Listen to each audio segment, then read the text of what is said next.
В сегодняшнем видео мы поговорим о зарядках для наших гаджетов от компании Apple.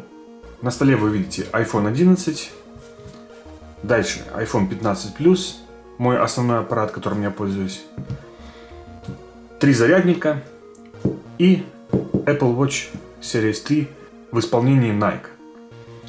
Также у нас имеется вот розетка 220 вольт и пустая коробка от iPhone 14 Plus. Цель данного видео – показать, какими именно зарядными устройствами я пользуюсь в обычной жизни.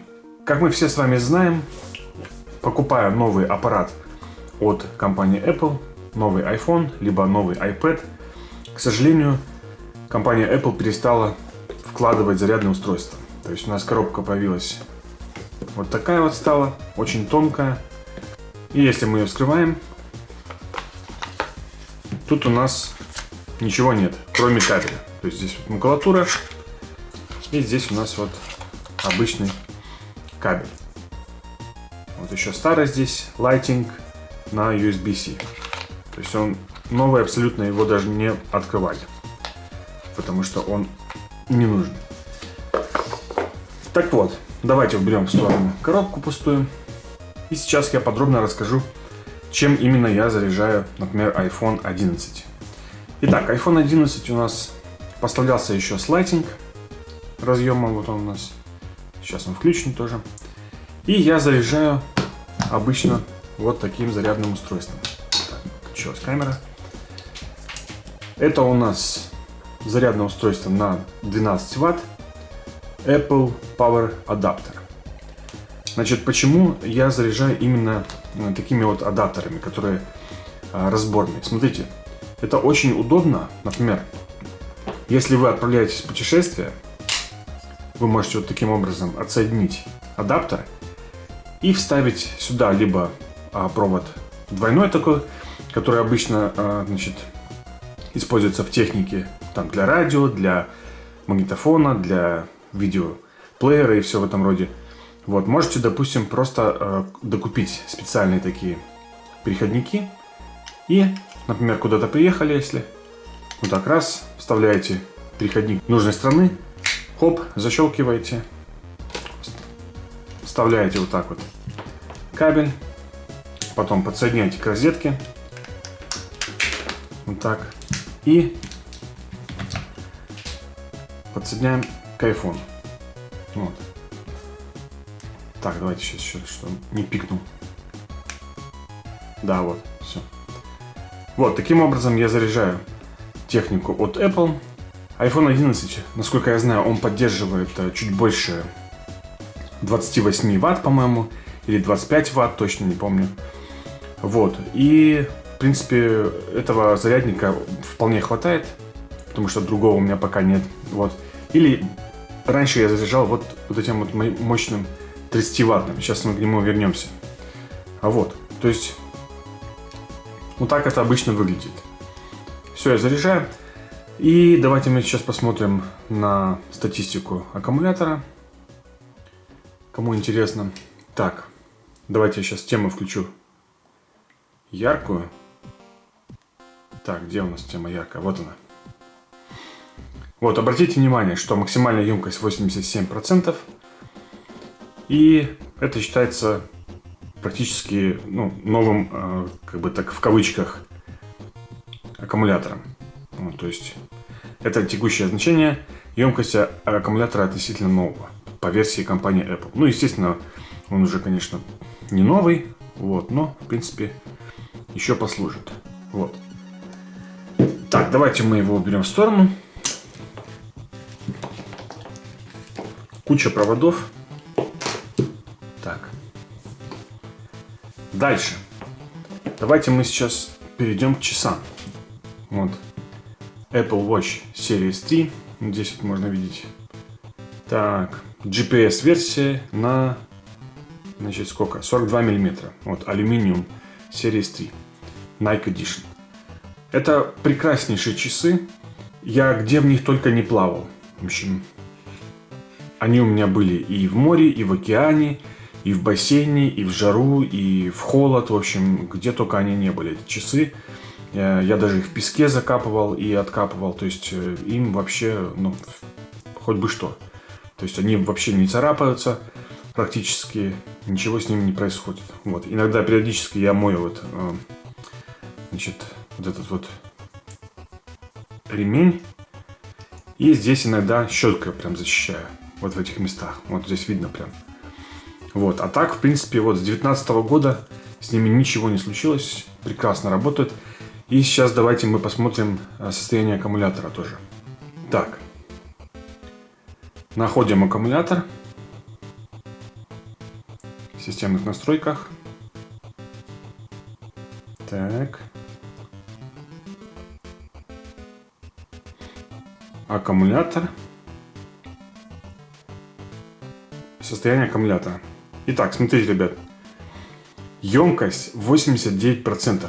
Это текущее значение емкости аккумулятора относительно нового. То есть представьте, да, 89% у меня всегда включена оптимизированная зарядка.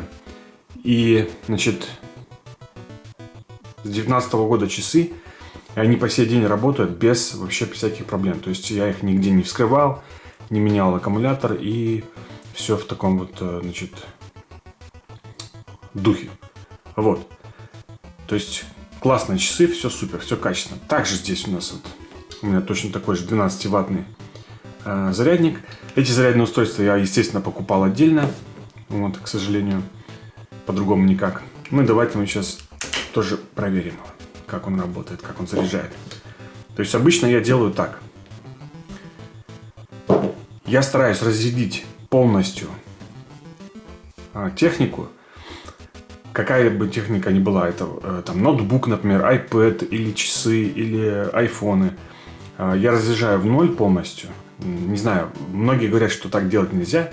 Вот, но я делаю так всегда, и в принципе проблем никаких никогда у меня не было. Вот. Потом ставлю вот так вот заряжаться, и все, часы у меня заряжаются, пожалуйста. Вот таким образом. Давайте мы уберем в сторону это тоже дело. И теперь мой основной любимый аппарат iPhone 15 Plus.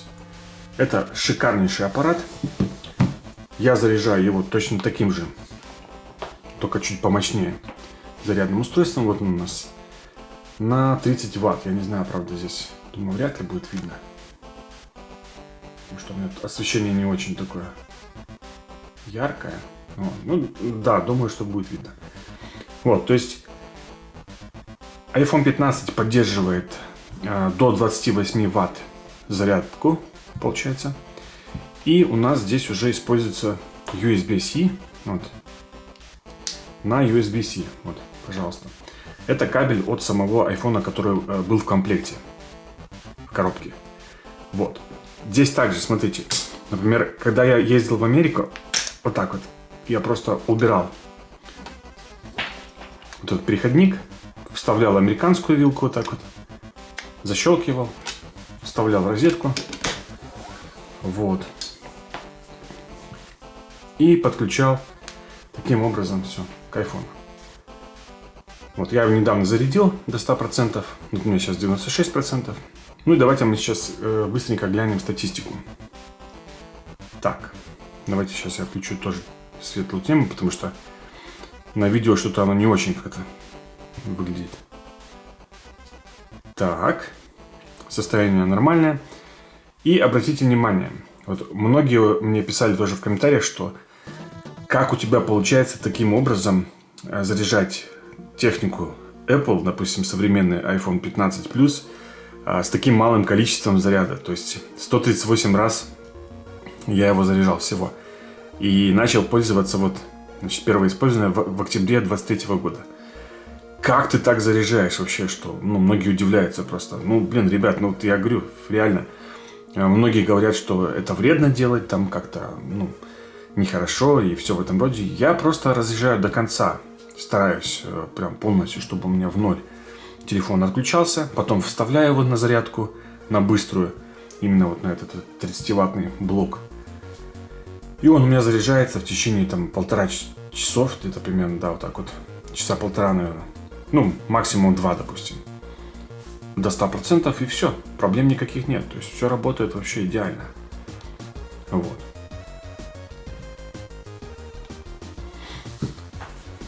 Итак, в заключение, ребят, хочу сказать, что это очень плохо, что Apple решила и другие производители решили убирать зарядное устройство из комплекта, потому что я считаю, что это абсолютно ни к чему. Вот, то есть по-любому вам нужно докупать какие-то устройства и тратить дополнительные деньги. То есть iPhone сам, он очень дорогой. Например, сейчас современная модель стоит 1300 евро на 256 гигабайт. Вот. То есть за 1300 евро не положить зарядное устройство, ну, ребят, ну это, блин, какое-то вообще это сверхжадность, я бы так сказал. Вот. Но пока у нас не остается выбора, альтернативы, пока приходится пользоваться вот айфонами и докупать, к сожалению, оригинальные вот зарядные устройства. Я всегда использую только оригинальные устройства. Значит, я не использую какие-либо дешевые подделки или, например, там клоны оригинала, потому что я считаю, что это безопасность прежде всего. Когда вы покупаете оригинальный продукт, он у вас служит долго и с безопасностью полный порядок. Вот. А есть, значит, такие случаи, что покупают подделки, значит, китайские дешевые, и загораются, например, там сами блоки питания, телефоны выходят из строя и все в этом роде. Вот. Поэтому я никогда вам не советовал бы покупать вот эти вот поддельные устройства зарядные. Покупайте всегда обязательно оригинал. Да, они пусть дороже будут, но они вам спасут и сэкономят очень много денег в будущем, предотвратят от каких-то нежелательных последствий. Так что, ребят, если у вас есть какие-то вопросы по поводу зарядных устройств, то пишите обязательно в комментариях. Вместе обсудим, кто чем заряжает, пишите. Совсем скоро выйдет iOS 18.4. Посмотрим, что за обновление, что именно там нового добавят. Все, всем спасибо за внимание. Увидимся в следующих видео.